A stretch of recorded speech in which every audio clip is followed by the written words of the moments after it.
Hi all, this is Mark DeCoste with All Weather Alternative Energy, and today I was just messing around and getting my electric bike to work. I'll show you it here. Uh, there's a good website that has these for relatively cheap right now, $360 a kit, and includes the front wheel hub motor. It's a brushless double-walled aluminum motor, 500 watt, 36 volt. Even though you can probably overvolt it, even though that's not supported, to get it to go faster than the rated 20 miles an hour. There's the thumb throttle. As you can tell, I don't have the battery connected, but it still has some residual power in it from when I had it on and plugged in last night, I guess. I've rigged the wire harness. Oh, here. It's very hard with the background, I can tell, but basically some cheap white plastic wire ties and relatively loose wiring to here. This is the motor controller. If damaged, you can buy it separately from the Amped website for $65, I believe, and it's quite a bit of wires there. He has a nice PDF file so that you can follow along to actually wire this up correctly without much work. But this is the box that I rigged these bolts through. 4 bolts there to hold the battery case, and a little thing to absorb, a little wash rag to absorb the pressure. But like I say, it's right now I have a 28 cell 1.2 volt D size batteries that I got from Radio Shack. They are 400 or 4,500 milliamp hours each at 1.2 volts each, the normal D cell size battery. And I have a few more here. They're nickel metal hydride batteries. They they're actually made by not Duracell, but what's Energizer, I guess, is what the fella told me at Radio Shack. But this is them. These are they. And if my thing ever would focus, you'd see that it's a 1.2 volt, 4,500 milliamp hours, which is of course 4.5 amp hours, and the actual rating is when fully charged is about 1.4 volts, and I can show you this one has been fully charged, and as you can see, I have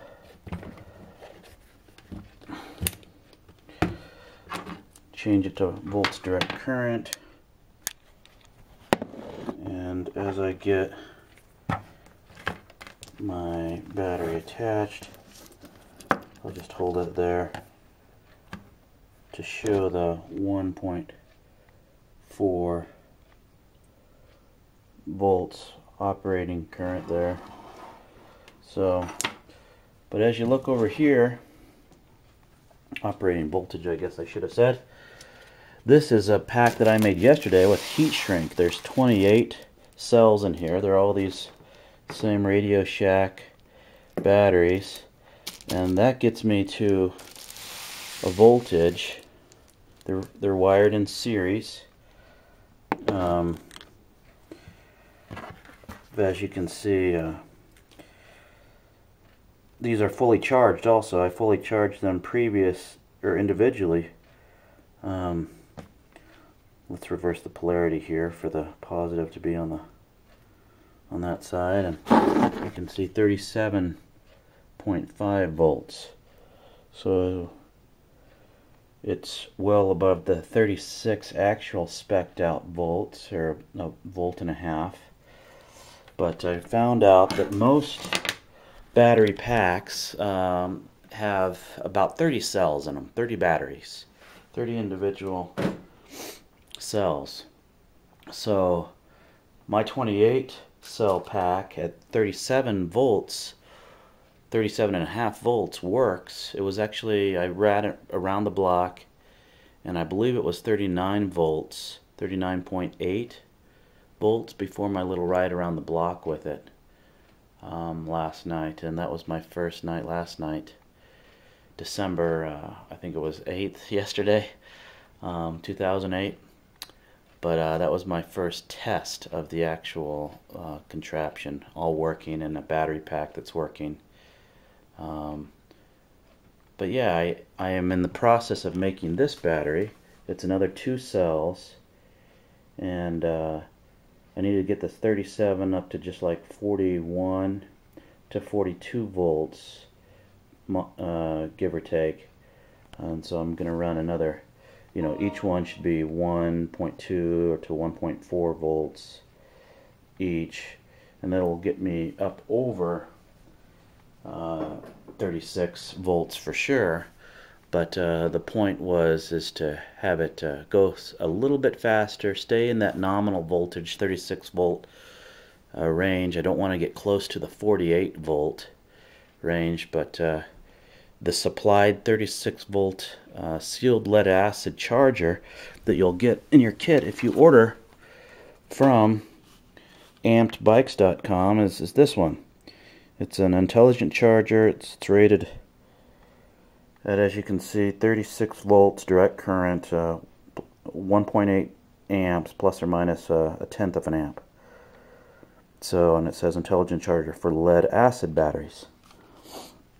So, again, I'm going to learn the differences, and if anybody knows them, I would like comments back. But the differences of the need, I think it has an auto shut-off over voltage protection on that charger, which I believe should mean that if it gets too hot, then it'll turn off.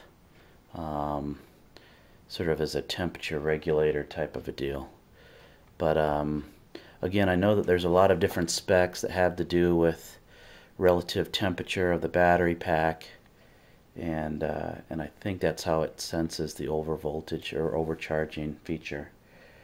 But yeah, just a quick video. I'll get this battery pack and that battery pack ran in series to bump up the voltage just a little bit more to the 41 plus voltage, but near enough to the 36 volts that is asked for.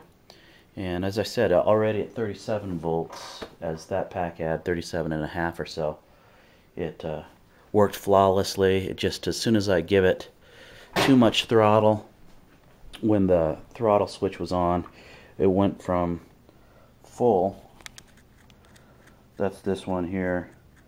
Again, sorry about this video quality. I should have had this on best shot autofocus, but this is full, the middle one's half, and that's empty, and it immediately go to the red light empty. So, and when I let off the throttle, it goes up to like half to empty, or lower, not all the way down, but release it slightly from full throttle. All the way down is full throttle, full speed.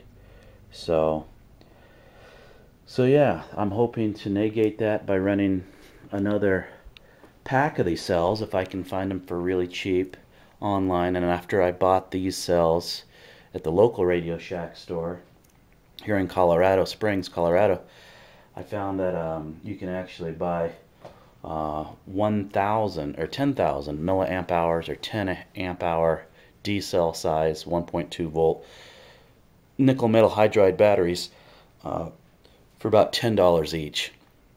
Actually, it was $9.99, I believe, on a website I saw, and I paid about $12 each for a pack. So if I can find them, probably in the $7 each range, I'll probably buy a bunch more and effectively double the amp hours out of my, in essence, 4.5 hour pack. So I'll have, if I can find the 10, probably about 15 amp hours or 15 hours amp hours of use. Again, I would like to do some further tests to see how much actual amps or watts the motor pulls. So stay tuned. See ya.